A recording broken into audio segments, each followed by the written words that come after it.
மனசுக்கு ரொம்ப சந்தோஷமா இருக்கு. ஆம், எனக்கு இந்த வாய்ப்பை கொடுத்ததுக்கு சசி சாருக்கும் விஜயானந்த் சாருக்கும் நான் ரொம்ப நன்றி சொல்றேன். ம், இங்க இந்த- இந்த பிரஸ் பீப்புள் எல்லாரும் வந்ததுக்கு ரொம்ப thanks. In life this is a special moment. கண்டிப்பா சசிக்கும் விஜய் ஆண்டனிக்கும் அப்கோர்ஸ் ஃபாத்திமா உங்களுக்குலாம் தான் நன்றி சொல்லணும். நான் ஆக்சுவலி சசிகிட்டையும் சொன்னேன், விஜய் ஆண்டனிட்டும் சொன்னேன், நினைச்சிருந்தா வந்து நீங்கள்லாம் வந்து ஒரு பெரிய ஈவன் நான் வந்து 95லேருந்து நான் இண்டஸ்ட்ரியில் இருந்தால் கூட நான் அமெரிக்கா போனதுனால ஒரு பயங்கர பிரேக் இருந்தது. ஸோ மக்களுக்கெல்லாம் வந்து தீபானா யாருன்னு தெரியாத மாதிரியான ஒரு இதில் ஸோ பிஸ்னஸ்க்காக வந்து ஒரு பாப்புலரான ஆக்டர் கிட்ட அவங்க டெஃபினட்டாக போயிருக்கலாம். பட் சசி வந்து ஐ டோன்ட் திங்க் வேற யார் எந்த ஆக்டர்ட்டையும் போன மாதிரி தெரியல எனக்கு. என்னுடைய ஃபேஸ் ஐ மீன் ஃபோட்டோ பார்த்துட்டு இந்த என் மனசில் இருக்கிற அம்மா நீங்கள் தான் அப்படின்னு சொல்லி என்னை நடிக்க வச்சாரு. Thank you so much Sasi. முன்ன பின்ன தெரியாதவங்க எல்லாருமே வந்து என்கிட்ட வந்து ஃபோட்டோ எடுக்கிறாங்க. படத்துக்கு தியேட்டருக்கு போயிருந்த போது தி ஆல் யங்ஸ்டர்ஸ் எங்கள் அம்மா பார்க்குற மாதிரி இருந்தது ma'am, can I take a photograph அப்படின்னு சொல்லும்போது எனக்கு ரொம்ப நெகிழ்ச்சியாக இருந்தது. என்ன I mean I just did whatever Sasi ask me to do, அவ்வளோதான். நான் பெருசாலாம் ஒன்றும்லாம் அதுவும் பண்ணல. ஃபேஸ்புக்கில் நிறைய மெசேஜஸ் எனக்கு ரொம்ப நல்லா இருந்தது. எல்லாரும் சொன்ன ஒரே இது வந்து எனக்கு எங்கள் அம்மா ஞாபகம் வந்துச்சுன்னு சொல்லி, ஏதோ அம்மாவை இழந்தவர்கள் இல்லை அம்மா விட்டு தள்ளி இருக்கிறவங்க அவங்கெல்லாம் தான் எனக்கு ரொம்ப மெசேஜ் அனுப்புகிறாங்க. ஸோ ரொம்ப ரொம்ப சந்தோஷமா இருக்கு. ஐம் ஸோ கிளாட் தட் நானும் இந்த ஒரு நல்ல படத்துல எனக்கும் ஒரு பார்ட் இருக்குன்னு நினைக்கும் போது ரொம்ப சந்தோஷமா இருக்கு. உண்மையிலேயே நான் ஒரு இன்டர்வியூல சொன்னேன், இந்த பிச்சைக்காரன் படம் சரியா ஓடலன்னா உண்மையிலேயே நான் பிச்சைக்காரன் ஆயிருப்பேன். எம்ஜிஆர் சாருக்கு வந்து இப்படி ஒரு படம் அமைஞ்சதுன்னு சொல்லுவாங்க. உண்மையா கதையான்னு தெரியாது. அந்த படம் பேர் வரை நாடோடி மன்னன். அவர் சொல்லியிருக்காராம், அவரே ப்ரொடியூஸ் பண்ணியிருக்காரு, அவரே டைரக்ட் பண்ணியிருக்கான்ற மாதிரி சொல்றாங்க. இந்த படம் ஓடினா நான் வந்து மன்னன், ஓடலன்னா நாடோடிங்கிற மாதிரி எனக்கு பிச்சைக்காரன் வாழ்க்கையில் அமைஞ்சது.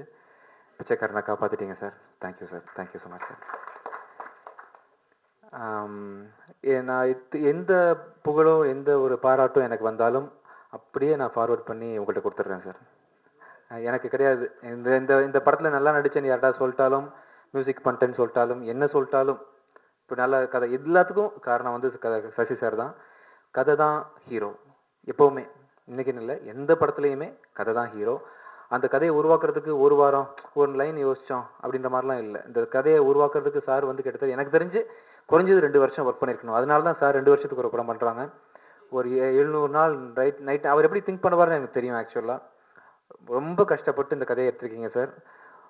ரொம்ப ரொம்ப நன்றி. அதான் நான் பல மேடைகளில் சொல்லியிருக்கேன், இது ஒரு எத்தனை படங்கள் நான் ஃபியூச்சரில் நடித்தாலும் பிச்சைக்காரன் மாதிரி ஒரு படம் எனக்கு அமையாதுன்னு சொன்னது. மேபி இப்போ நீங்கள் புரிஞ்சிருக்கலாம். ஸோ இப்படி ஒரு கதையை எனக்கு நீங்கள் கொடுத்ததுக்கு ரொம்ப ரொம்ப நன்றி சார். ரொம்ப பெரிய கிஃப்ட் எனக்கு. ஆக்சுவலாக நீங்கள் முதல்ல வாய்ப்பு கொடுத்தீங்க டிஷ்யூம் டைமில். இது வந்து அதை விட பெரிய வாய்ப்பு அப்படின்னு நான் கன்சிடர் பண்ணுறேன். எப்பவும் போல் பட்டு தேங்க்ஸ் பட்டு. என் ஒய்ஃபை தான் நான் சொல்கிறேன் பட்டுன்னு. அவங்க இல்லைன்னா, அந்த எமோஷனல் சப்போர்ட் இல்லைன்னா இது வரைக்கும் நான் இன்னும் பல விஷயங்கள் எனக்கு காத்துட்ருக்கு, அதெல்லாம் கிடைக்காது. தேங்க்யூ பட்டு. ப்ளஸ் இந்த படத்தில் ஒர்க் பண்ண எல்லாருக்கும் நன்றியை தெரிவிச்சுக்கிறேன். முக்கியமாக நான் எவ்வளோ தான் கஷ்டப்பட்டு நம்ம படம் பண்ணாலும் அதை மக்கள்கிட்ட போய் சேர்க்கணும் இல்லையா. சரவணன் சார் ரொம்ப ரொம்ப ரொம்ப ரொம்ப ரொம்ப ரொம்ப ரொம்ப ரொம்ப தேங்க்ஸ். என்னன்னா, இன் ஃபியூச்சர் எத்தனையோ படங்கள் பண்ணலாம், ஆனால் பிச்சைக்காரன் படத்தை வாங்கினீங்க பார்த்தீங்களா சார், இது யாருமே கண்டிப்பாக பண்ணியிருக்க மாட்டாங்க சார் இவ்வளோ தைரியமாக. அந்த தைரியத்துக்கு பாராட்டு. ஆலமரம் மாதிரி நான் உங்களை பார்க்குறேன் சார். ஆக்சுவலாக உங்கள் ஃப்ரெண்ட்ஸு நீங்கள் எல்லாம் சேர்ந்து ஒரு பெரிய ஆலமரம் மாதிரி இருக்கீங்க. தேன்கூடு மாதிரி ஒருத்தவங்க வந்து கையை வச்சாலும் காலி அப்படின்ற அளவுக்கு உங்கள் ஃப்ரெண்ட்ஸோடு நீங்கள் இருக்கிறீங்க. கண்டிப்பாக இதே நீங்கள் கண்டினியூ பண்ணீங்கன்னா ஒரு பெரிய ஒரு டிஸ்ட்ரிபியூட்டராக பப்ளிசிட்டி பண்ணக்கூடிய குரூப்பாக ஒரு பெரிய இடம் உங்களுக்காக காத்துட்ருக்கு சார். எனக்கு கண்ணுக்கு முன்னாடி தெரியுது. I wish you all the best sir for future success. ரொம்ப ஒரு நல்ல ஒரு விழா. எப்போவுமே ஒரு வெட்டு விழா வரும்போது அது புது வாசனை ஒன்று வருது. அதில் ரொம்ப பழக்கப்பட்டிருக்கேன். ரொம்ப அது லைஃப் லாங் வேணும்னு ஆசைப்படுவேன். அது ஒரு நல்ல முறையில் வரணும்னு நினைப்பேன். அது வந்து குறுக்கு வழியில் வராமல். அது இந்த விழாவில் ரொம்ப ஒரு புது ஆம்பியன்ஸ், ஒரு ஃப்ரெஷ்ஷான ஒரு ஆம்பியன்ஸ். சந்தோஷமாக இருக்குது. டே பட்டி விஜய் ஆண்டனி ஜெயிச்சிட்டடா. ஏன்னா அது வேலை எதுவும் டே அண்ட் நைட்டு ஒர்க் நடந்தப்போ டே பழகிடுச்சு எங்களுக்கு. அவங்க சிஸ்டருடைய தோசைகள் பிரியாணி எல்லாம் சாப்பிட்டு பல நாள் வேலாயுதம் பண்ண எக்ஸ்பீரியன்ஸில் சினிமா இண்டஸ்ட்ரியில் என்னுடைய முதல் பட்டி அவன் ஜெயிச்சது எனக்கு ரொம்ப ரொம்ப சந்தோஷம். ஏன்னா அவன் ஜெயிக்கும்போது ஒரு ப்ரொடியூசர் ஜெயிக்கிறாங்க, ஒரு ஹீரோ ஜெயிக்கிறாங்க, ஒரு பெரிய இன்ஸ்டிடியூஷனே ஜெயிக்குது. இந்த வெற்றி இந்த ஒரு படத்தோட வெற்றி மட்டும் கிடையாது, இன்னும் வரப்போகிற பல வெற்றி படங்களுக்கான ஒரு மிகப்பெரிய ஒரு அடித்தளம். அந்த விதத்தில் எனக்கு ரொம்ப சந்தோஷம். ஏன்னா ஒரு ப்ரொடியூசருக்கு ரசனை இருந்துட்டா அதோட வரணும் வேண்டாம், என்ன கதை, என்ன அதுக்கு என்ன தேவை, அது வந்து சொல்லுவாங்க உங்கள் அப்பா ப்ரொடியூசரு, தம்பி ஹீரோ, அண்ணன் டேரக்டர், நீங்கள் அப்படின்னா அப்படி இல்லைப்பா, எல்லாருமே வந்து அப்பாவை ப்ரொடியூசரை வந்து ப்ரொடியூசர் அப்பாவை நினைக்கணும், எல்லாருமே வந்து ஹீரோ சகோதரன் நினைக்கணும். அப்படிதான் வந்து அந்த உறவுமுறை இருந்தாலும் ஜெயிக்க முடியும்னு சொல்லுவேன். அந்த க்ளோஸ்னஸ் வந்து கண்டிப்பாக சசி சாருக்கும் விஜய் ஆண்டனியும் இருக்குன்னு தெரியும். ஏன்னா அவர் பெரிய ஒரு லைஃப் கொடுத்தாருன்னு தான் அவர் பார்க்குறாரு. அதுவே வந்து ஒரு அந்த புரிதலே வந்து இந்த படத்தோட வெற்றிக்கு முதல் காரணம். அண்ட் தென் இந்த டீமில் இருக்கிற ஒவ்வொருத்தருக்குமே ரைட் ஃப்ரம் இந்த எவ்ரி ஆர்டிஸ்ட், அது பிச்சைக்காரன் நடித்த பேக்ரவுண்டில் உட்காந்துருந்த ஒவ்வொருத்தருக்கும் சரி, டெக்னீஷியன்ஸ் எல்லாருக்குமே தனித்தனியாக என்னுடைய வாழ்த்து. சந்தோஷமாக இருக்கு. அது வந்து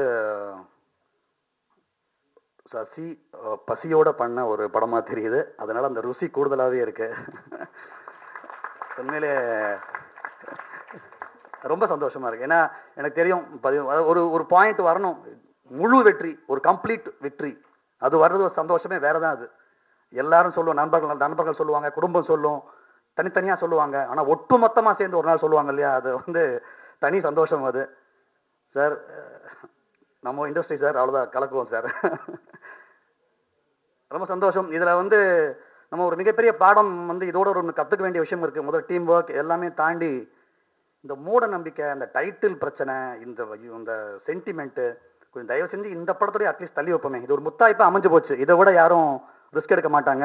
அந்த ரிஸ்க் எடுத்த தைரியமா இருந்த ப்ரொடியூசர்ஸ், ஒவ்வொரு டைரக்டர், ஒவ்வொருத்தருக்குமே இது வந்து ஒரு இம்பார்ட்டன்ட் ஈவெண்ட்டாவே நம்ம பார்க்கணும். இதுக்கப்புறம் வேண்டாம். தனி ஒருவன் லைட்டா டவுட்டா சொன்னாங்க, மிகப்பெரிய பிரச்சனையாச்சு. அது என்ன சார் தனி ஒருவன், பாவம் சார் அவன் அப்படின்னாங்க. ஏன்னா தனியா ஒருவன் வச்சேன், தனி ஒருவன் தானே வச்சேன். அது மாதிரி இந்த பாரதியார்லாம் கோட் பண்ணேன். பாரதி எந்த பாட்டு சார், தனி ஒருவனுக்கு உணவு, அப்படி அதெல்லாம் தெரியாது சார், விடுங்க சார், இது வேணாம் சார். ஐயோப்பா, தனி ஒருவன் டைட்டில் வச்சிருக்கேன், என்ன பிச்சைக்காரன் டைட்டில் வச்ச மாதிரி பார்த்தாங்க. அப்ப பிச்சைக்காரன் டைட்டில் வச்சிருக்க எப்படி பார்த்துருப்பாங்க அப்படின்னா, அது வந்து அடுத்தது இறுதி சுற்று. எனக்கு தெரிஞ்சு இது மாதவனுக்கு இறுதி சுற்றுன்னு நினைக்கிறேன் அப்படின்னு பக்கத்தில் பேசிட்டு, என்னையா இது டைட்டில் இப்போ சொல்லி வச்ச மாதிரி அடி. படம், கதை, இயக்குனர், தயாரிப்பாளர், ரசனை, தமிழ் மக்கள் ரசனை, இதுதான் முக்கியங்கிறது சொல்லி வச்ச மாதிரி ஒவ்வொன்றா ப்ரூவ் ஆகிட்டு இருக்கு. இது ரொம்ப அழுத்தமா பேசணும் தப்பு. அப்புறம் இதை சென்டிமெண்ட் ஆக்கிடுவாங்க. இனிமேல் ராங் டைட்டில் வச்சா சென்டிமெண்ட்னு சொல்லி அபசகனும் டைட்டில் பார்த்தா 10 பேர் வெயிட்டிங் சார்னு சொல்ல கூட வாய்ப்பு இருக்கு கவுன்சிலில். அதனால கொஞ்சம் மெதுவாக பேசணும். இதையும் என்னத்துக்கு சென்டிமெண்ட் பார்க்குறாங்கன்னு எனக்கு கடைசி வரைக்கும் புரிஞ்சதே கிடையாது. லக்கு, எங்கள் அம்மா வந்து முதல் படம் வந்து எனக்கு அனுப்பும்போது சொல்லி அனுப்பிச்சாங்க, அஷ்டலட்சுமி, எங்கள் அம்மா வரலட்சுமி, அஷ்டலட்சுமியில் 7 லட்சுமி போயிட்டா கூட தைரியலட்சுமி கூட வந்தா எல்லாமே திரும்பி வரும்டா அப்படின்னு சொல்லி அனுப்பிச்சாங்க முதல் படம் டைரக்ட் பண்ணும்போது. அதை நான் லைஃப் லாங் மறக்க மாட்டேன். அப்படி ஒரு வார்த்தையை சொல்லி அனுப்பிச்சாங்க. ஸோ அந்த தைரியலட்சுமி இங்கே இருக்கிற ஒவ்வொருத்தருக்குமே இருக்கு. அதை ஒவ்வொருத்தரும் நம்பும்போது அதிர்ஷ்டலட்சுமிலாம் பின்னாடி ஓடி வரும். அதெல்லாம் அது எங்கே போகுது அப்படிங்கிற ஒரு நம்பிக்கையில் இது இயக்குனர் கையில் தான் எல்லாமே. நான் கடவுள்னு பெயரை வச்சுட்டு பிச்சைக்காரன் கதை எடுக்க முடியும் எங்களால். பிச்சைக்காரன் டைட்டில் வச்சுட்டு தாய்ப்பாசத்தை பற்றி எடுக்க முடியும். ஸோ அது வந்து பார்க்குறவங்களுடைய தன்மையும் எடுக்கிறவங்க தன்மையும் கான்ஃபிடென்ஸு இந்த லெவலில் தான் இருக்குது. எனக்கு கலீல் கிப்ரானுடைய ஒரு வார்த்தை ரொம்ப ரொம்ப சின்ன வயசுலேருந்து பிடிச்ச ஒரு வார்த்தை. தொழிலை ரசித்து செய்கிற ஒவ்வொருத்தனும் அவன் தான் உண்மை. தொழிலை ரசித்து செய்யணும், தொழிலை என்ஜாய் பண்ணி பண்ணுறவன். அப்படி உனக்கு தொழிலை என்ஜாய் பண்ண முடியலையா, தொழிலை விட்டுட்டு கோயில் வாசலை உட்காந்து அந்த மாதிரி வரவங்ககிட்ட பிச்சை எடுன்னு சொல்லி ஒரு வரி இருக்கும், கலீல் கிப்ரானுடைய வார்த்தைகள். சசி சார் இப்போ வந்து பிச்சை போடுற நம்பிக்கை தான் இருக்காரு. அவ்வளோ தொழில் ரசித்து பண்ணியிருக்காரு. ஒவ்வொரு ஃப்ரேம்லையும் அது தெரியுது. எனக்கு ரொம்ப பரிபூர்ணமாக, எனக்கு எப்போவுமே ஒரு டாப்பிக்கை எடுத்துட்டு 360 டிகிரிஸ் அதை டீல் பண்ணும்போது ரொம்ப பிடிக்கும் எனக்கு. அது என்ன டாப்பிக்காக இருந்தாலும் சரி. பிச்சைக்காரன், ஒரு பணக்காரன் பிச்சைக்காரன் ஆகிறான். இதில் எனக்கு தெரிஞ்சு விட்டு வச்ச ஒரு ஆங்கிளே எதுவும் இருக்கிற மாதிரி தெரியல. விட்டு வச்ச எலிமெண்ட்டோ இது அதில் வந்து ஒரு நகாசு, நாவல்ட்டி, ஒரு அருமையான காமெடி, இந்த பக்கம் சென்டிமெண்ட்டு, லவ்னு சொல்லிட்டு எதுவுமே வந்து இவ்வளவு கம்ப்ளீட்டாக ஒர்க் பண்ணிருக்காங்க. ஒரு பெரிய ஒரு ஆச்சரியம் ஏற்பட்டுச்சு. ரொம்ப சந்தோஷம் அந்த விதத்தில் எனக்கு. சொல்லிட்டே போவேன் இந்த படத்தில் இருக்கிற ஒவ்வொரு நல்ல ஒரு விஷயங்களையும். முதல்ல அந்த கம்ப்ளீட்னஸ், அது வந்து பெரிய விஷயம். எல்லாரும் நிறைய சொன்னாங்க, Muthu sir and then Chandrababu and அவங்க அவங்க நடித்த ஒரு கேரக்டர் நல்லா எல்லாருமே நீங்கள் எல்லாம் பார்த்தேன், நிறைய ஆர்டிஸ்ட் பார்த்தேன், ஒவ்வொருத்தருமே ரொம்ப அருமையாக பண்ணியிருந்தாங்க. விஜய் ஆண்டனிக்கு மேலும் நிறைய வெற்றிகள் வரணும். எனக்கு வந்து அந்த பர்டிகுலராக லவ் ட்ராக் சூப்பராக பண்ணிருந்தாங்க, ஹீரோயின் ரொம்ப நல்லா பண்ணியிருந்தாங்க. அந்த சார்ட்ட சொல்லும்போது அந்த சீன் சொன்னேன், அந்த முத்தத்தையும் காதலையுமே பிச்சையாக தருந்த சீன் வந்து மைண்ட் ப்ளோயிங். அந்த சீனு அது வந்து ஒரு அதுதான் நல்லா இருக்குன்னு பார்த்தா அடுத்த சீனில் கடைசி நாளில் பிச்சை கூட போகிறதும் ரொம்ப அருமையான ஒரு தாட்டு. எனக்கு ஆக்சுவலாக ஒரு சின்ன பொறாமை இருந்துச்சு, அடுத்த படத்துக்கு எனக்கு இப்படி ஒரு லவ் ட்ராக் தேவைப்படுது, அதெல்லாம் அப்படி தூள் கிளப்பிட்டாங்களே, நமக்கு எப்போ இது வந்து நம்ம இன்னும் நல்லா வேலை செய்யணுங்கிற ஒரு இன்ஸ்பிரேஷன் எனக்கு கொடுத்துச்சு.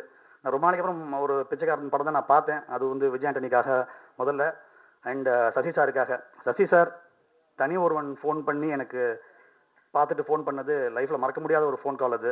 அவர் வந்து நான் மேடையில் சொல்கிறது தப்பு கிடையாது, சில விஷயங்கள் நான் கற்றுக்கிட்டு இருக்கேன்னு என்கிட்ட சொன்னார். இதை நான் சொல்ல காரணம் என்ன பெருமைப்படுத்தி கிடையாது, அவருடைய பெருந்தன்மையை காமிக்கிறதுக்கான விஷயமா தான் சொல்கிறேன். நான் அவ்வளோ பெரிய டெக்னீஷியன் வந்து அந்த வார்த்தையை சொன்னதுங்கிறது எனக்கு சந்தோஷம். என்னை வந்து இன்னும் பொறுப்புகளை கூட ஒரு விஷயமா பார்த்த ஒரு நேரத்தில் இந்த படம் நான் இதை சும்மா வார்த்தைக்காக சொல்ல, என்னுடைய அடுத்த படத்துக்கு இன்ஸ்பிரேஷனாக இருக்குது. அதுக்கு ரொம்ப தேங்க்ஸ் சார், இன்ஸ்பயர் பண்ணிட்டு இருக்கிறதுக்கு.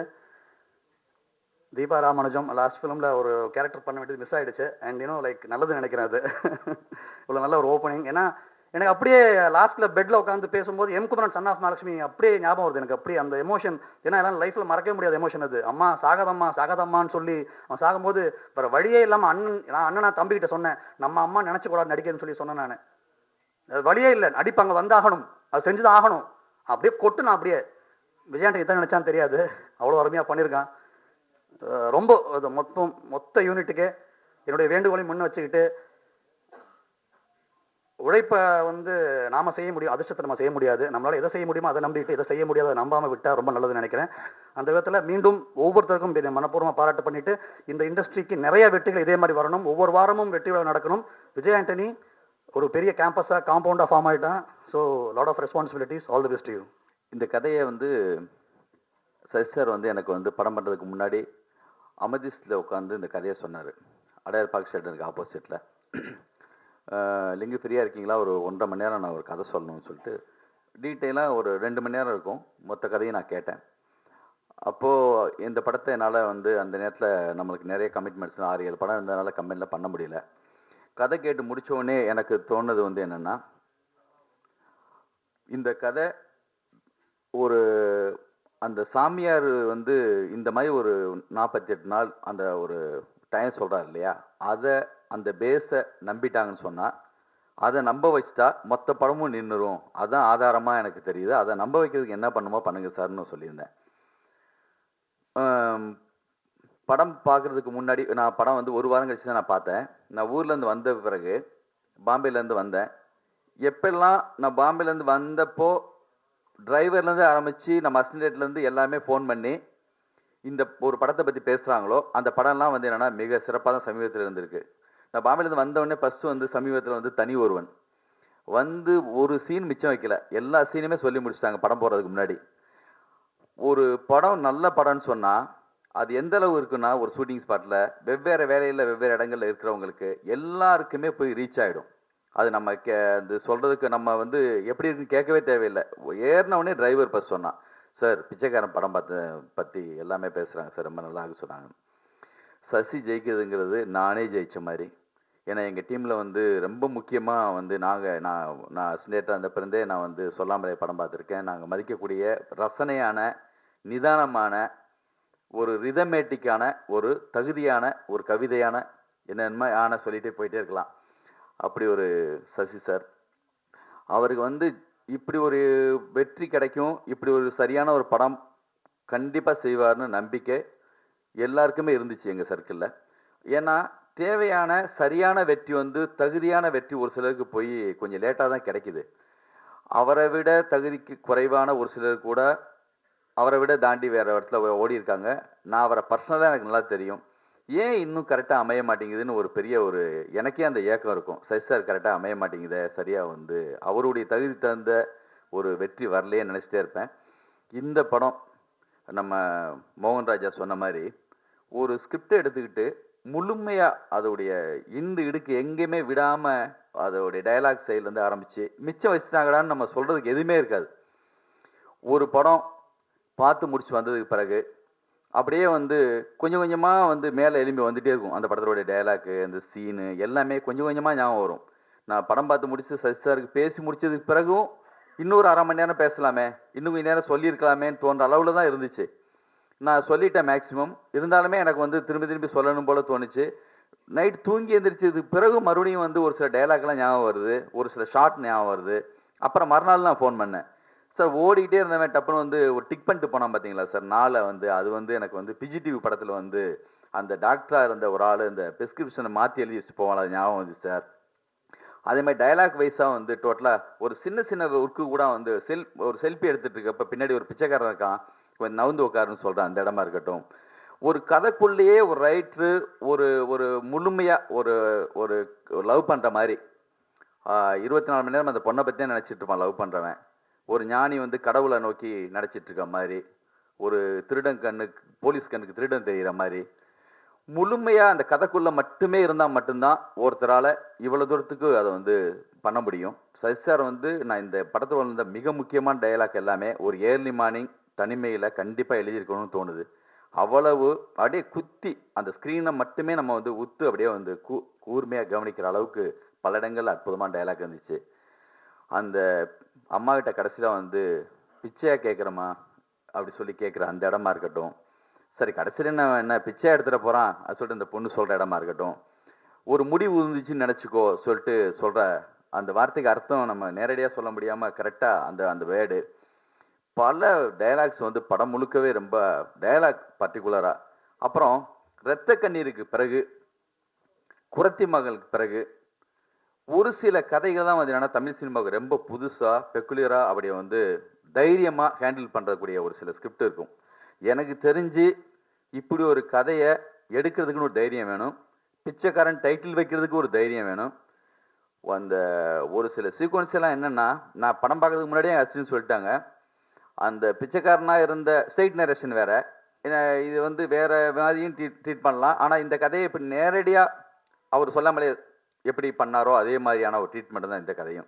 கமிட் பண்ணி கேட்டாரு, கமிட் பண்ணிட்டு அதுக்குள்ள அவர் விழுந்து விழுந்து விழுந்து அதுக்கு அடுத்து என்னன்னு சொல்லி போறது தான், அதை நோக்கி டிராவல் ஆகி போறது. இப்போ கரெக்டா வந்து அந்த பிச்சைக்காரனா இருந்த ஒரு ஆளு கேரவேன்ல போயிட்டு வரும்போது பார்த்தா தேட்டர்ல, நான் அது இப்பதான் தனஞ்சயன் சார் சொல்லியிருந்தாருன்னு சொன்னாரு, அங்க விஜய் ஆண்டனி சார் தெரியல, ஒரு ரஜினி சார் தெரிஞ்சார். ஒரு ஒரு டைரக்டரால மட்டும்தான் அது சாத்தியம். ஒரு நல்ல ரைட்டரும் டைரக்டரும் அது வந்து யாரு ஆர்டிஸ்டா இருக்கட்டும் அவங்கள அப்படி மாத்திர முடியும் அப்படிங்கிறதுக்கு வந்து அடையாளம் வந்து அந்த சீன். அப்படி இருந்துச்சு கிளாப்ஸ். அந்த இடத்துல நடந்து வந்தது விஜயா, விஜய் ஆண்டனியா, வந்து ரஜினி சாரா, மகேஷ் பாபா, யாரு அப்படி ஒரு சீக்வன்ஸ் அமைஞ்சதுன்னா அப்படிதான் இருக்கும். நான் விஜய் ஆண்டனி சாருடைய படம் முத பார்க்குற ஃபர்ஸ்ட் படம் இந்த படம் தான். இதுக்கு முன்னாடி எந்த படம் நான் பார்க்கல சார். நான் கிளிப்பிங்ஸ் பார்த்துருக்கேன், அந்த நம்ம சங்கர் பண்ண படத்துடைய ட்ரெய்லர் அந்த மாதிரி சிங்கிள் சீன்ஸ் தான் பார்த்துருக்கேன். முதல் முறையாக பார்க்குறேன், அற்புதமாக பண்ணியிருந்தீங்க சார். பர்டிகுலராக வந்து ஆக்ஷன் பிளாக் ஒரு பெரிய ஆக்ஷன் ஹீரோ பண்ணக்கூடிய அளவுக்கு வந்து பவர்ஃபுல்லாக இருந்துச்சு அந்த ஆக்ஷன் சீக்வன்ஸ் எல்லாமே. சசி சாரும் நான் இது வரைக்கும் ஒரு ஆக்ஷன்லாம் ட்ரை பண்ணியிருக்காரு, போன 555 கூட பார்த்துருக்கேன். முதல் முறையாக ஆக்ஷன் சீக்வன்ஸ் யார் பண்ணாங்கன்னு நான் படம் பார்த்துட்டு இருக்கும்போதே என் அசிஸ்டண்ட்டை கேட்டேன். அந்தளவுக்கு அந்த ஆக்ஷன் டைரக்டரும் ரொம்ப அற்புதமாக பண்ணியிருந்தாரு. அந்த கம்போசிஷன் ஆரம்பிச்சு எல்லாமே ரொம்ப பவர்ஃபுல்லாக இருந்துச்சு. விஜய் ஆண்டனி சார் ரொம்ப மெனக்கட்டு பவர்ஃபுல்லாக பண்ணியிருந்தாங்க. இந்த படத்தில் நடித்த சின்ன சின்ன கேரக்டர்ஸ், பர்டிகுலராக மூர்த்தி எங்க வந்திருக்க அப்படின்னு தெரியல, சாருடைய அசிஸ்டண்ட். ஏய் அடையாளம், ஆமா அடையாளம் தெரியாத அளவுல தான் படத்துல ஃபுல்லா வந்து தாடியை விட்டுட்டு ஒரு கதை வந்து ஒர்க் அவுட் பண்ணணும்னா அந்த கதை ஆரம்பிச்ச 2வது 3வது சீன்ல கரெக்டா ஒரு எல்லாரையும் உள்ள இழுக்கணும். ஏன்னா புது கதை, ஒரு பிச்சைக்காரனா லாக்கு விழுந்துருச்சு, போய் உட்கார போறான், பிச்சை எடுக்க வரக்கூடிய முதல் சீன் இருக்குல்ல, அது நான் எதுல பார்த்து மிரண்டன்னு சொன்னா எந்திரன் படத்துல சங்கர் சார் பண்ணியிருப்பாரு. எங்க வந்து அந்த ரோபோவா வந்து நிக்கிறப்போ அந்த மாரியம்மனுக்கு கூழ் ஊத்துற ஒரு இடத்துல வந்து எல்லாமே கத்தி எல்லா ஆயுதத்தையும் வீசும்போது எல்லா ஆயுதமும் சக்குன்னு படி ஒட்டிக்கும். அந்த இடத்துல கிளாப்ஸ் அடிக்க ஆரம்பிப்போம். அதுக்கப்புறம் நம்ம ஒத்துக்கிட்டு போயிட்டே இருப்போம். அப்போ சின்ன சின்ன தவறுகள் வந்தா கூட மன்னிப்போம்.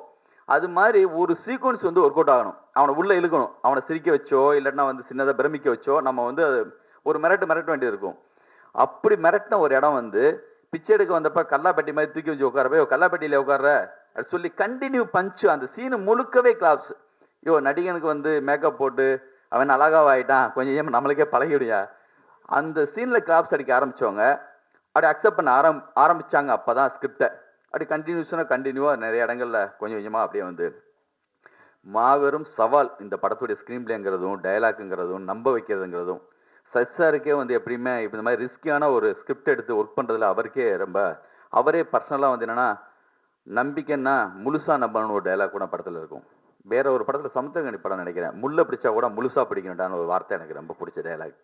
அது மாதிரி இந்த கதையை எடுத்து சாதாரணமா ரெகுலர் ஸ்கிரிப்ட் எடுத்து யாருமா ஒர்க் பண்ணலாம், ஆனா இந்த மாதிரி ஒரு ஸ்கிரிப்ட் எடுத்து அதை நம்ப வச்சு ஆடியன்ஸ் வந்து கிளாப்ஸ் வாங்க வைக்கிறதுங்கிறது சாதாரண விஷயம் இல்லை. அது படம் முழுக்க நிறைவேறிச்சு. இந்த படத்துல வந்து அந்த ரவுடியா நடிச்ச அவர் கூட ரொம்ப பெக்குலியரா ரொம்ப புதுசா இருந்தாரு. அதே மாதிரி நிறைய அந்த சந்திரபாபு மாதிரி பண்ணவர், அவங்களுக்கான அந்த பொசிஷன் கொடுத்து அவங்க நடிக்க வச்ச விதம் இதெல்லாமே உங்க படத்துல அது புதுசு. எனக்கு அது வந்து ரொம்ப புதுசா தெரிஞ்சது. அது எல்லாமே ரொம்ப கரெக்டா மெனக்கட்டு இருந்தீங்க இந்த விஷயத்துக்கெல்லாம். மேடத்துக்கும் ரொம்ப வாழ்த்துக்கள். மிகப்பெரிய விஷயம், ஒரு மியூசிக் டைரக்டர் இருந்தவர் ஒரு ஹீரோவா வர்றாருங்கிறப்போ என்ன மாதிரி விமர்சனம் வரும், எப்படா இவங்களுக்கெல்லாம் தேவையாங்கிற மாதிரி பேச்செல்லாம் வந்திருக்கும். அதெல்லாம் தாண்டி சக்சஸா கண்டினியூவா, அதுவும் சக்சஸா சரியான ஸ்கிரிப்ட் செலக்ட் பண்றதுல ரொம்ப சரியா பண்றாங்கன்னு சொல்லி ஒரு பெரிய பேர் இருக்கு. ரொம்ப வாழ்த்துக்கள் சார். மொத்த யூனிட்டுக்கும் இந்த படத்துல ஒர்க் பண்ண எல்லாருக்கும், கேமராமேன் எல்லாமே யாருன்னு கேட்குற அளவுக்கு தான் படம் பார்க்குறப்ப எல்லாமே இருந்துச்சு. இந்த படத்துடைய கேமராமேன்ல இருந்து எல்லாருக்குமே வாழ்த்துக்கள். இந்த படத்தை வாங்கி முடிச்ச உடனே அந்த கேஆர் அந்த பையன் நம்ம ஆஃபீஸ்க்கு வந்துட்டு, சார் நான் பிச்சைக்காரன் படம் வாங்கியிருக்கேன்னு சொல்லி சொன்னான். எனக்கு இந்த கதை தெரிஞ்சதுனால நான் நிச்சயமா இந்த படம் ரொம்ப நல்லா வரும், சைஸா நல்லா பண்ணுவான்னு நம்பிக்கை இருந்துச்சு. சரியான படம் தான் தொட்டிருக்குன்னு சொல்லி சொன்னேன். இந்த படத்தை மிக பெருசாக கொண்டு சேர்த்த பத்திரிகையாளர்களுக்கும் என்னுடைய நண்பர் சசி சாருக்கு இப்படி ஒரு விழா இந்த மாதிரி எப்பயும் அமையும்னு எனக்கே ஒரு உண்மையான ஒரு ஏக்கம் இருந்துச்சு. கண்டிப்பா அந்த ஏக்கம் வந்து முழுமையா நிறைவேறின மாதிரி தெரியுது. தனி ஒருவன்ல ராஜா எந்த அளவுக்கு ஜெயிச்சா அப்படியோ அந்த கதைக்கு அவர் எவ்வளவு நியாயமா சரியா ஒர்க் பண்ணாரோ அதே மாதிரி இந்த கதைக்கு சசி ஒர்க் பண்ணியிருக்காரு. தொடர்ந்து எங்களுடைய டீம் மொத்தமும் இந்த மாதிரி தொடர்ந்து வெற்றி அடைஞ்சிட்டே இருக்கணும்னு நான் வந்து வாழ்த்துறேன். நான் வழக்கெண்ணில் அறிமுகமானேன். அதில் வந்து என்னை வந்து போலீஸாக ஒரு ஸ்ட்ரிக்டான ஆஃபீஸராக இன்ட்ரடியூஸ் பண்ணார் பாலாஜி சக்திவேல் சார். அதிலிருந்து எல்லாருமே வந்து இவர் இந்த கேரக்டருக்கு தான் சரியாக வருவார்னு சொல்லி என்னை ஒரு வட்டத்துக்குள்ளேயே வச்சுருந்தாங்க. அப்போவே ராஜ் டிவி இன்டர்வியூவில் பாலாஜி சக்திவேல் சொன்னார், நீ உன்னை மாற்றிக்கணும்னா ஒன்று நீ ரொம்ப கஷ்டப்படணும், இல்லை ஒரு திறமையான இயக்குனர் வந்தால் உன்னை அதை மாற்ற முடியும்னாரு. இதுக்கு நடுவில் நிறைய படம் பண்ணியிருந்தேன். பட் வெண்ணிலா வீடுன்னு ஒன்று பண்ணியிருந்தேன், அது வித்தியாசமாக பண்ணியிருந்தேன். பட் அந்த படம் அவ்வளோ ரீச் ஆகலை, அதனால மக்களுக்கு அவ்வளோ தெரியல. அடுத்து என்னை மாற்றின சசி சார் அவர்களுக்கு நன்றியை தெரிவிச்சுக்கிறேன். இன்னொன்று முக்கியமாக ஒன்று சொல்லணும்னா, அவர் ஒரு ஆடிஷன் கூட சொல்லலை. முத்துராமன் நீங்கள் படத்தில் பண்ணுறீங்க ஒரே வார்த்தை தான் சொன்னார். என்னென்னு கேட்டப்போ ஹீரோவுக்கு பெரிய ரோல்னாரு. எனக்கு லொக்கேஷன் போய் ஷார்ட்டில் அப்போ தான் இந்த மாதிரி கேரக்டர்னு தெரியும். எப்படி இந்த நம்பிக்கை வச்சுருந்தான்னு தெரியல. ஏன்னா எல்லா ஏற்கனவே இன்னொரு போலீஸாகவே தான் பார்த்துக்கிட்டு இருக்காங்க. ஒரு சில படத்தில் வந்து நான் வேறு வித்தியாசமாக பண்ணியிருந்தாலும் அந்தளவுக்கு லீடு ரோல் கிடையாது, அதனால் அது வந்து அவ்வளோ பேசப்படலை.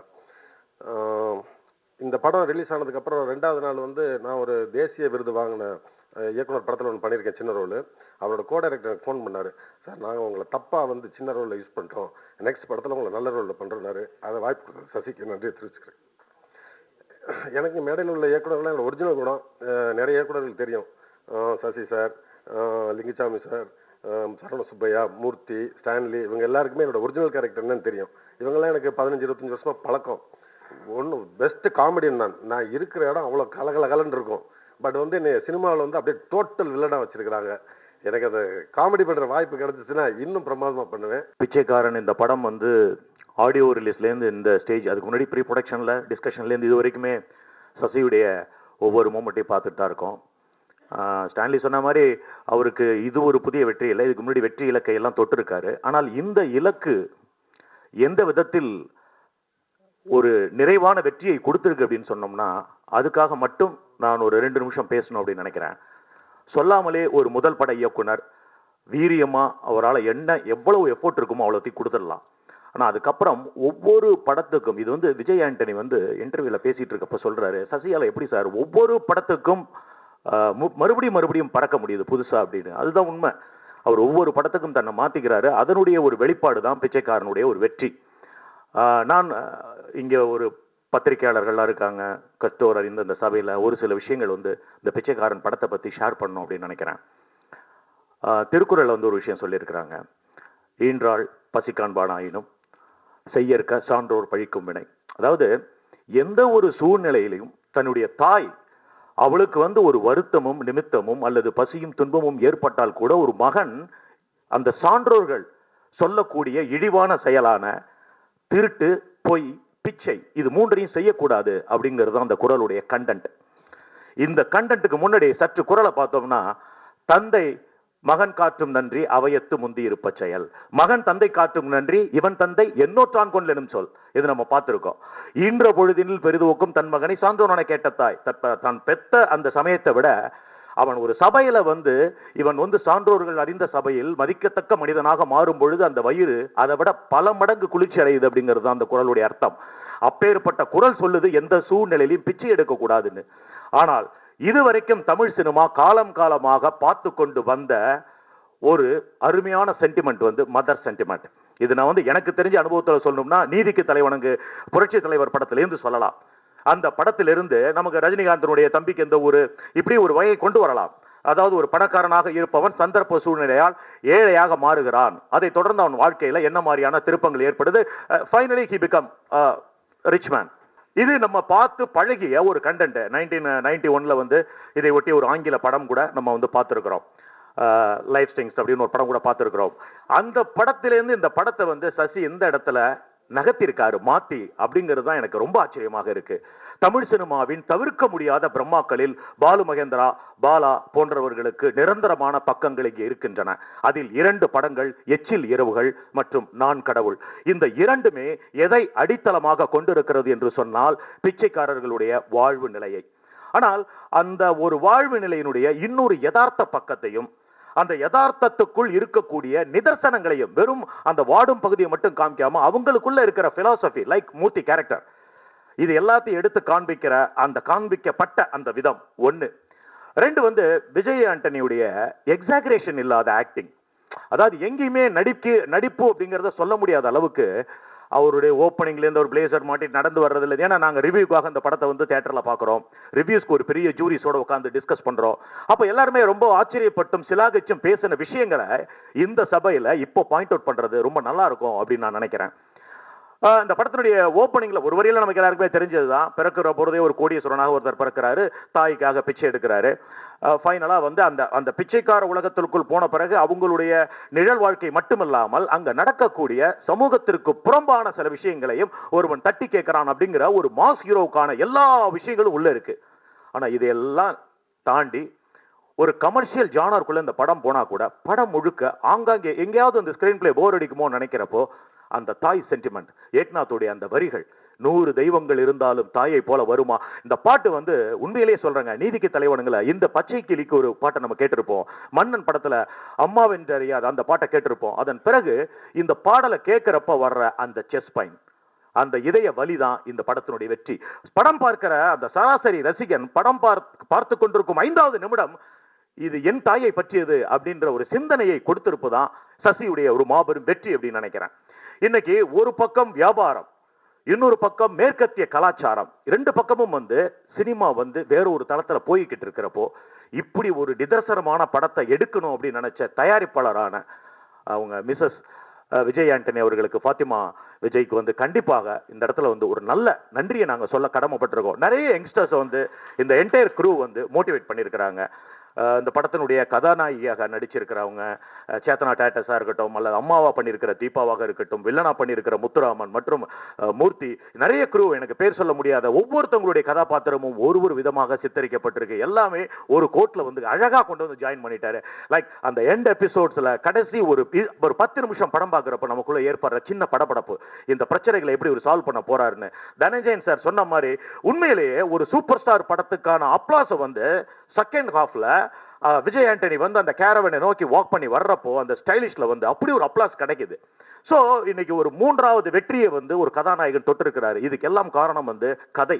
ஃபர்ஸ்ட் வந்து கதை, அந்த கதை டிபெண்ட் பண்ண ஒரு டைட்டில், அது டிபெண்ட் பண்ற ஒரு கதாநாயகன்.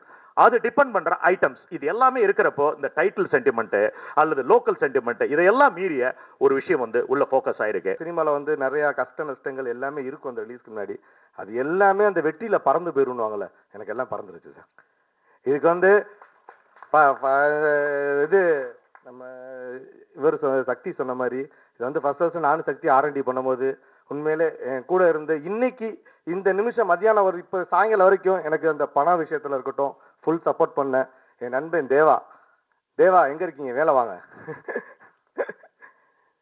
வெளியில இருக்கா ஜாமா தேவான்னு சொல்லுவாங்க சார். அவர் தான் சார் இன்னைக்கு இந்த நிமிஷம் வரைக்கும் மேல வரல கிடையாது, இருந்து எனக்கு வந்து அவ்வளவு உதவியா இருந்து எல்லா விஷயங்களும் செஞ்சு கொடுத்தாரு சார். அதை தாண்டி அதுக்கு அடுத்தது இந்த படம் பண்ணி முடிச்சோடனே மீடியேட்டர்ஸ்னு சொல்லுவாங்க சார். அந்த மீடியேட்டர்ஸ் வந்து நிறைய பேர் வந்து மீடியேட்டர் தானங்கன்னுவாங்க. அதெல்லாம் கிடையாது சார். அவங்க தான் இந்த மீடியேட்டர்ஸ் இல்லைன்னா ஒரு படம் வந்து பாசிட்டிவா, இந்த படத்தை அவ்வளோ பாசிட்டிவா கொண்டு போய் சேர்த்த வேலாயுதண்ணன், சுந்தரராஜன், சோமண்ணன், இவங்க 3 பேரும் தான் இந்த படம் வந்து எனக்கு எல்லா ஏரியாவும் சேர்ந்து பண்ணி கொடுத்தாங்க. முதல்ல அண்ணன் அவங்க எல்லாத்துக்கும் தேங்க்ஸ்ண்ணே.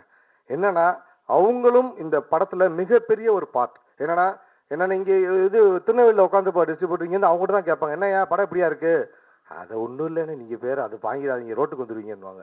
அந்த மாதிரி சொல்லாம இல்லைண்ணே ரொம்ப நல்ல படம், நான் ட்ரெய்லர் பார்த்தோம், நாங்கள் சீன்ஸ் பார்த்தோம், இது வந்து கண்டிப்பா இந்த படத்தை வாங்க பெரிய சக்சஸ் ஆகும்னு சொன்னாங்க சார்.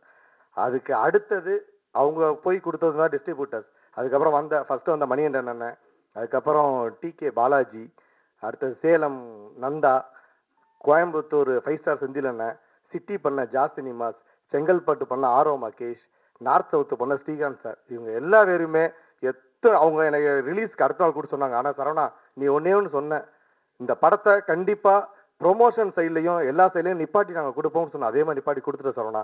எனக்கு நாள் வரைக்கும் எங்களை எல்லாத்தையும் பயமுறுத்துனாங்க. ஆனா அதெல்லாம் கிடையாது, இந்த படத்தை எங்களை காப்பாத்தி நாங்க நம்பி கொடுத்த காசுக்கு ஒரு இது பண்ணி கொடுத்த சரவணாங்க சார்.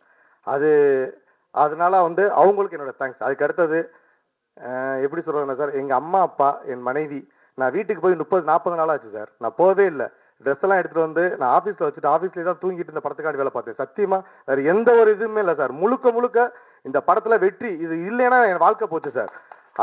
அதுக்காக இந்த படத்தை அவ்வளவு முழு மூச்சு அதுல வெற்றி பெறணும்ன்ற ஒரே ஒரு குறிக்கோளை மட்டும் ஒர்க் பண்ண சார். நான் 6 படம் பண்ணியிருக்கேன். இதுல ஒரு 4 படம் எனக்கு தெரிஞ்சு ஹிட்டு. ஆனா நான் பங்கேற்கிற முதல் வெற்றி விழா இதுதான். நன்றி.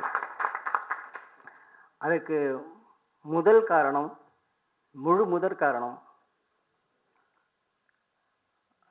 ரசிகர்கள், தமிழ் மக்கள்.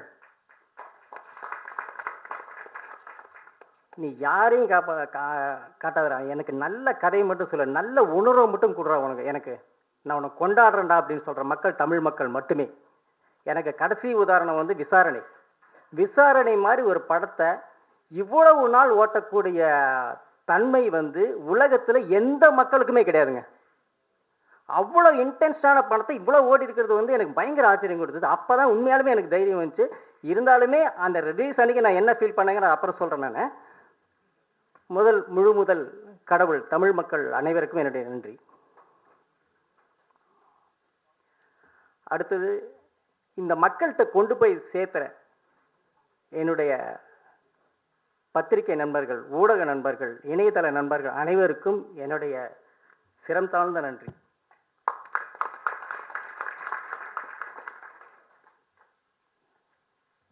இதுக்கப்புறம் KR ஃபிலிம்ஸ் நிச்சயமா சொல்றேங்க, நான் இப்படி ஒரு டீமை நான் பார்த்ததே இல்லைங்க லைஃப்ல. எனக்கு தெரிஞ்ச இந்த டிஸ்ட்ரிபியூஷன்ங்கிறவங்க வந்து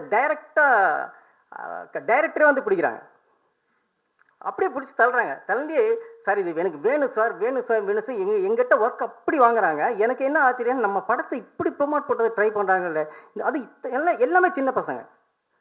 அவங்க உழைப்புக்கு உதாரணம் என்னென்னு தெரியுங்களா, எனக்கு வந்து செந்தில்ங்கிற ஒருத்தர் டெய்லி காண்டாக்ட் பண்ணிகிட்டே இருப்பார். சார் இது வேணும் சார், அது வேணும் சார், இது வேணும் சார், சார் படம் இப்படி ஓடிட்டு இருக்கு சார், இந்த ஷார்ட்டு கை தட்டுறாங்க சார், இந்த ஓப்பனிங்க்கு கை தட்டுறாங்க சார், விசில் பறக்க சார், இதெல்லாம் சொல்லிகிட்டே இருப்பார். ஆனால் நேற்று அவர் ஃபோன் பண்ணுறாரு, சார் ரொம்ப தேங்க்ஸ் சார், செம்ம படம் கொடுத்துட்டீங்க சார் அப்படிங்கிறாரு. ஐயோ இத்தனை நாள் படமே பார்க்கலையா, 6வது நாளையா 5வது நாளையா, உண்மைதாங்க. அது வரைக்கும் படமே அங்கங்க பார்த்துட்டு அவர் பல வேலைகள். இது செந்தில் வந்து ஒரு உதாரணம். அது வந்து அது நிறைய பேர் சொல்லுங்க. அதுல எல்லாருமே இப்படிதான். அந்த டீமுக்கு நிஜமா கேஆர் ஃபிலிம்ஸ் அவங்க வந்து பெரிய லெவலில் வருவாங்க. Saravanan, you will make it happen. சாதிச்சிட்டீங்க நீங்க. தேங்க்யூ. இதுக்கப்புறம் நான் விஜய் ஆண்டனிட்ட கதை சொல்லி முடிச்ச உடனே அப்புறம் இந்த பிச்சைக்காரன் டைட்டில் அவர் சொன்னாரா சொல்லிட்டு இல்லை அவர் சொன்னார். என்ன சொன்னார்னா, ஃபர்ஸ்ட் டே வந்து ஓகே சொல்லிட்டாரு.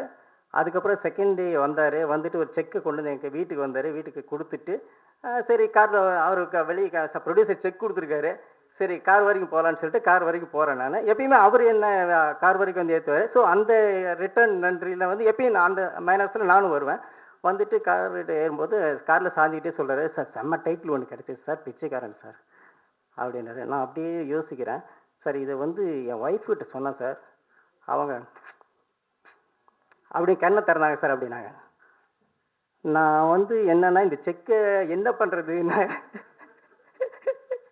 இது எதுக்கு சொல்ல வரேன்னா, அந்த பிச்சைக்காரங்க டைட்டில் இன்னைக்கு எப்படி கரெக்டாக நிறைய டிஸ்ட்ரிபியூட்டர் சொல்கிறாங்க சார் இதை விட பெஸ்ட் டைட்டில் இந்த படத்துக்கு கிடையவே கிடையாது சார் அப்படின்னாங்க.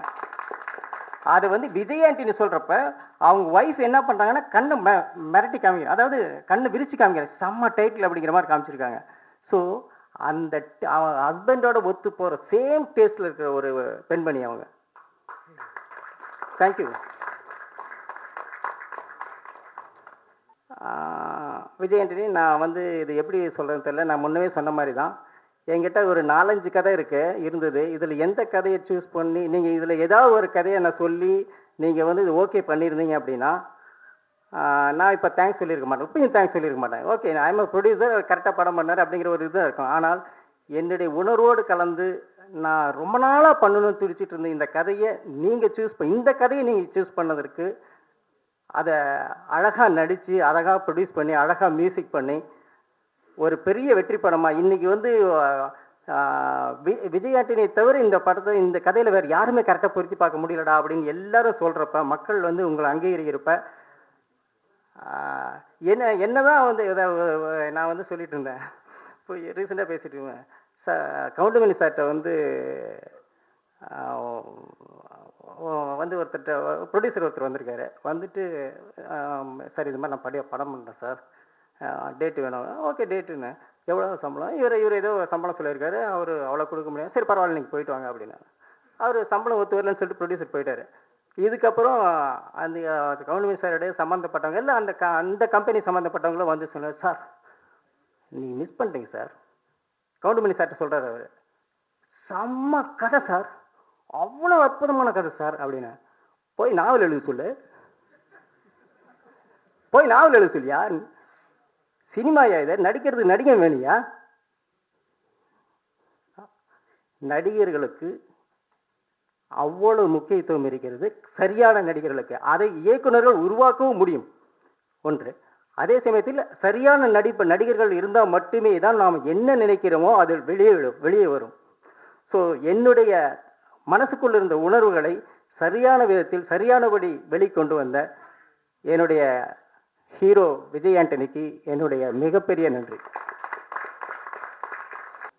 நான் ஒருத்தருக்கு நான் வந்து ரொம்ப ரொம்ப கடமைப்பட்டிருக்கேன். ரொம்ப ரொம்ப ரொம்ப ரொம்ப என்ன சொல்றது, அது உணர்வு சம்மந்தப்பட்ட விஷயம். அதுக்கு வார்த்தையே இல்லாமல் சொல்றேன். ஒரு மனுஷங்க அம்மாவுக்காக பிச்சை எடுக்க போறாங்கிறது என்னோட கற்பனை கிடையாதுங்க. ஒரு புக்கில் படித்த ஒரு கேரக்டர், ரியலாக வாழ்ந்த கேரக்டர். நான் இப்போ உருவாக்கி இருக்கிற இந்த அருள் செல்வகுமார் கேரக்டர் என்னன்னா, அம்மா குணமாகறதுக்காக வேண்டிக்கிறாரு. ஆனால் நிஜமாக வாழ்ந்த அந்த கேரக்டர் என்னன்னா, அம்மா குணமாயிட்டாங்க, தான் வேண்டிக்கிட்டாரு, அம்மா குணமாயிட்டாங்க, அந்த வேண்டுதல் நிறைவேற்றத்துக்காக 6 மாதம் பிச்சை எடுக்கிறாரு, 6 மாதம் தொழில் பண்ணுறாருன்னு சொல்லி 5 வருஷம் வாழ்ந்திருக்காரு. ஓகே, எனக்கு என்னுடைய கேரக்டரான இந்த அருள் செல்வகுமாரை விட அவர் 100 பங்கு ஹானஸ்டான பர்சனுங்க அவர். ஏன்னா குணம் ஆயிட்டாங்க. அதுக்கப்புறம் வந்து பிச்சை எடுத்தே ஆகணுங்கிறதெல்லாம் இல்லை. சும்மா ஒரு ஹோம்மேஜ் கட்டி விட்டுருக்கலாம், இல்லை ஒரு டெய்லி ஒரு 1000 பேருக்கு சாப்பாடு போட்டு விட்டுருக்கலாம் அவருக்கு இருக்கிற பணத்துக்கு. ஆனாலும் தான் என்ன வேண்டிக்கிட்டோமோ அதுக்கு நான் நியாயமாக இருக்கணும், நேர்மையாக இருக்கணும்னு சொல்லிட்டு ஒரு நேர்மையாக வாழ்ந்திருக்க அந்த மனுஷன் இருக்காங்களே, அந்த மனுஷன் நேர்மை தான், அந்த உணர்வை மட்டுமே தான் நான் எடுத்துக்கிட்டு இந்த இவ்வளோ தூரம் இந்த 8 வருஷமாக உழைச்சி இந்த கதை பண்ணியிருக்கேன். அப்படி நிஜமாக வாழ்ந்த அந்த மனிதனுக்கு என்னுடைய நன்றி.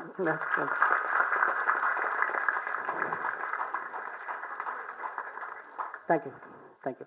அந்த மனிதன் இந்த வீடியோ மூலமாக இதை பார்க்க முடிஞ்சது, நான் தான் அவன் அப்படி உங்களுக்கு தோணுச்சுன்னா, அந்த மனிதன் நீங்கள் என்னை சந்திச்சிங்க அப்படின்னா இந்த உலகத்தில் என்னை விட சந்தோஷமான ஆள் யாருமே இருக்க முடியாது.